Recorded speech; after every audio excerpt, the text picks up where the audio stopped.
15 tips for new drone pilots, part 2. That is coming up next.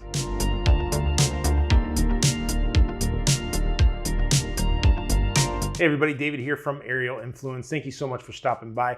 Now, if you saw our previous video, you know we were listing 15 tips for new drone pilots. You just got your new drone, you're a little bit scared to fly it, you're not sure how people around you are gonna react when you get that drone up in the air. That's what these 15 tips are for. If you're just tuning in for this video, make sure you go back and watch the other video. So in that video, we got through 12 of the top 15 tips. Today, we're gonna go through 3 more, and I've got some bonus tips for you as well. So let's kick it off.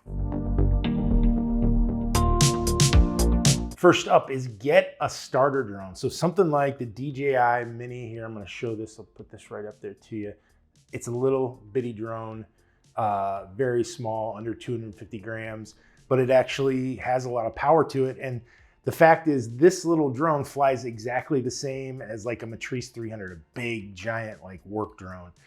So you might want to start off with something like this. So for the regular Mini 1, you're talking about like the $400 range. It's a great value for a great little drone. This one, the Mini 2, has some bigger features on it, and it's around $600. So that might be a lot of money to you depending on your budget, but if you're looking to get a really expensive drone at some point, this might be a good start for you. Next up is do not fly until your drone is GPS locked. So a drone as great as the DJI Mavic 3, which I have right here in my hands, this is a magnificent drone, but the main complaint of this has been that it's taking forever for it to get enough satellites for the drone to take off. Now, a lot of drones will lock you out and will not let you take off. Some of the drones will let you override that and actually take off without having complete GPS lock. It's a bad idea because your drone can start drifting. It can go into what's called attitude mode, which essentially means that the GPS isn't working. So your drone is not going to stay where you want it to stay. So make sure your drone is completely GPS locked. And again, some drones won't let you fly until you get GPS locked. But if your drone will let you fly before GPS lock, I would suggest you don't do that unless you're really, really experienced. Okay, moving on, it's pay attention to the alerts that your drone is trying to give you. So on your remote control, you're gonna get alerts. It could be something like a high wind velocity warning. So the drone is telling you wind is too high, they don't want you flying up there. It could be a battery warning. All sorts. Some of the drones will even tell you if there's an airplane nearby. So that is a very, very good warning to have just in case. So yeah, pay attention to those warnings. They mean something. They are not something to ignore, and just continue to fly. Pay attention to those warnings.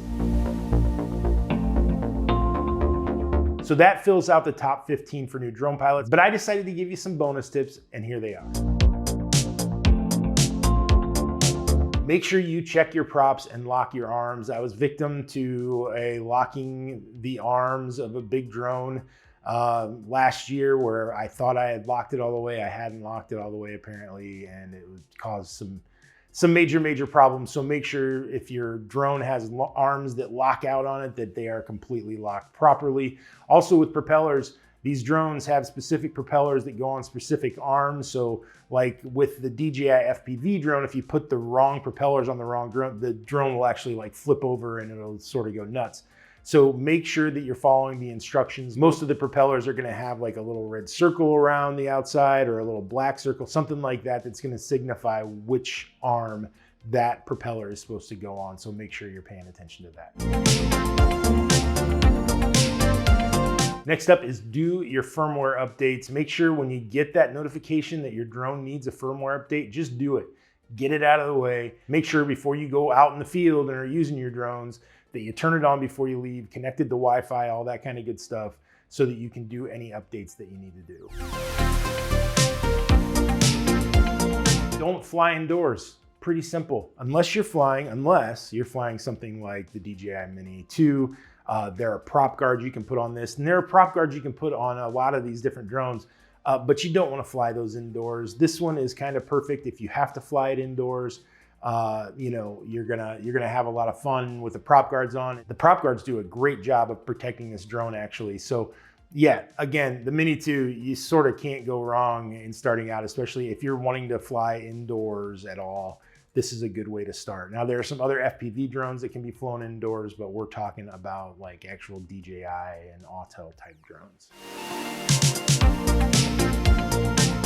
Don't try to hand catch your drones. What do I mean by that? I mean, when it's coming back for a landing, don't reach up and try to grab the drone out of the air. That's really a foolish and really easy way to hurt yourself. And you see guys doing this all over YouTube. They're catching their drones here and there. Don't do that. You're gonna get cut. You're gonna hurt yourself. Somebody else can get hurt. Just don't try to hand catch your drones. Just do it. It's quick and easy, like a normal person. Put the drone on the ground and fly it, or let the drone land on the ground. Don't try to hand launch or hand catch the drone from the air. Make sure your home point is accurate. So here's the last thing you want. You don't want to be on your vacation, you're having a blast, you're on a boat somewhere out in the middle of the Keys or whatever. You take off with your drone. A little bit later, your flying battery's starting to run low and drone starts to return to home. Well, guess what? You're in a boat. Your boat has moved. So now the home point is the middle of the ocean.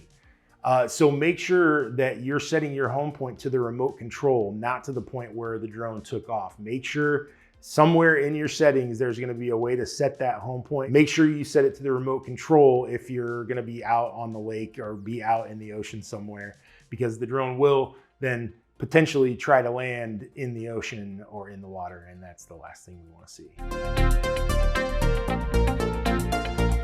Don't get distracted. Don't take your 4 kids out with you to fly drones because they're just going to distract you from what you're trying to do and cause danger because you're not really paying attention to what's going on. So don't let yourself get distracted by things going on around you, and certainly don't hurt yourself by bringing your own distractions along with you while you're out flying. Calibrate your compass, calibrate it often. Sometimes the drone will ask you to calibrate the compass. Sometimes I'll just calibrate the compass. If it's been a while since it's asked me, just do it. You don't want your drone to get confused, and that's exactly what's going to happen if that compass is not calibrated properly. So make sure you calibrate your compass. Okay, last tip, and it's an obvious one, safety first. Just go out there and fly safely. You're smart enough, you know what is safe and what's not. Don't get too close to buildings, don't get too close to people, don't fly over cars, don't do all the things that you already know you shouldn't do, but don't get crazy and feel like you're a better drone pilot than you probably are, and you go out and you hurt somebody, you hurt yourself, or you just simply destroy your drone. Okay, that's it. We ended up giving you a lot more than 15, but we appreciate you watching this video. We hope you'll hit like and subscribe. We'll see you next time.